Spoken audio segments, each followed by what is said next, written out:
ትውልዱን በስነ ምግባር በማነጽ ለሙስና የማይበገር ዜጋ ለመፍጠር በትኩረት መስራት ያስፈልጋል አሉ ምክትል ጠቅላይ ሚኒስትር ተመስገን ጥሩነህ። ምክትል ጠቅላይ ሚኒስትሩ እንዳሉት የምናየው ሀገራዊ ለውጥና እድገት የተመዘገበው የመደመር መንግስት መንግስታዊ ሙስናን አምርሮ የሚጠየፍ በመሆኑ ነው። ብሔራዊ የጸረ ሙስና ኮሚቴ በማቋቋም ስለ ጉዳዩ በቂ ግንዛቤ ለመፍጠር እንደዚሁም ዘላቂ የመፍትሄ አቅጣጫዎችን ለማመላከት የሚያስችሉ የንቅናቄ ስራዎች መከናወናቸውን አብራርተዋል።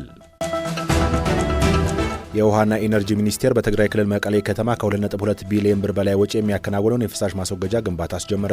የውሃና ኢነርጂ ሚኒስትር ዶክተር ሀብታሙ ኢተፋና የትግራይ ጊዜያዊ አስተዳደር ፕሬዝዳንት ሌተናንት ጀነራል ታደሰ ወረደ የፕሮጀክቱን የመሰረተ ድንጋይ አኑረዋል። ፕሮጀክቱ ከዓለም ባንክ በተገኘ ብድር የሚሸፈን ሲሆን በ18 ወራት ግንባታው ተጠናቆ ለአገልግሎት ክፍት እንደሚሆን ተመላክቷል። በትግራይ ክልል ከ8.1 ቢሊዮን ብር በላይ የተለያዩ ፕሮጀክቶች እየተከናወኑ እንደሚገኝ ተነስቷል።